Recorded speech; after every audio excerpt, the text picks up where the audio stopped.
Эё.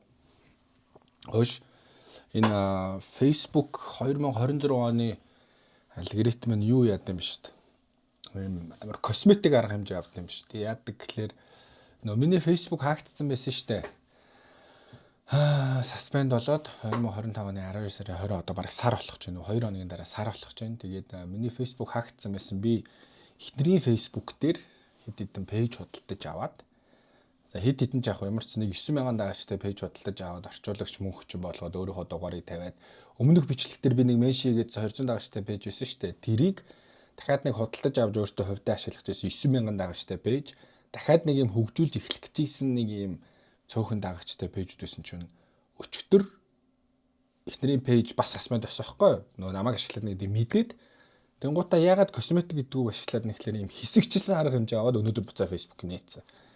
Яасан бэ гэсэн чинь түрүүний хэлсэн ингээд биний хувьдаа ашиглаж ирсэн хоёр пэйжийг устгангуудаа дотор нь зарах гэж ирсэн 19,000 дагагчтай нэг 5,600 нэг хоёр пэйж үлдээд уг нь ингээд 7-8 пэйж байсан.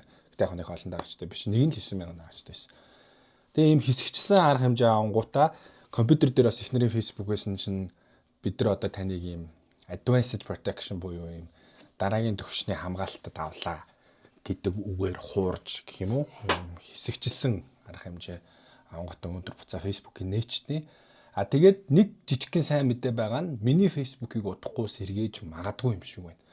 Ягаад гэвэл нөгөө ийм үг гарч ирээд байгаа. Таны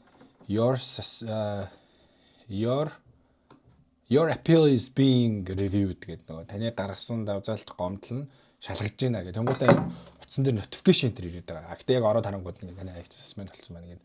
За нэгэнд өөрийнхөө хаягны suspend-ийн талаар ярьсан юм чинь би сая юун дээр алдаад ингээ хугацаа алдаад байснаа хэлье. Ямар нэг байдлаар таны Facebook хаяг suspend болох буюу хаагдах юм бол upload your ID гэдэг алдаа заах юм бол бичиг баримтаа та зөв Facebook руу явуулаарай. Зөв гэдэг нь принтерээр ингээд сканердад явуулж болохгүй. Зөвхөн зураг дарж явуул. Скриншот явуулж болохгүй. Компьютер дээрх ийм файл явуулж болохгүй. Яг хуу шууд ингээд гар утсаар бичиг баримтаа дарсан зураг бол мэдээж компьютер дээр байж бол тэрийг апплод хийгээ явуулчих болно л доо. Тэр хэсгийг анхааралтай уншаарай л гэж байгаа нөгөө юм.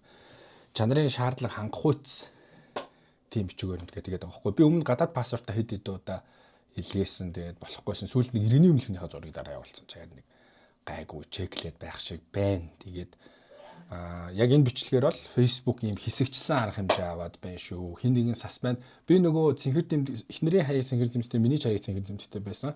Эхнэрийн хаягаар спорттой холбогдоод утсаар ярьсан бохгүй. Тэгээд анх надад хэлж ирсэн. Та ингээ шинэ Facebook бити нээгээрээ өөрийнхөө зураг бичлэгийг Facebook дээр бити тавиараа таны шууд химлээ явуухан таны шүү гэсэн чинь үнэхээр л танд юм байна.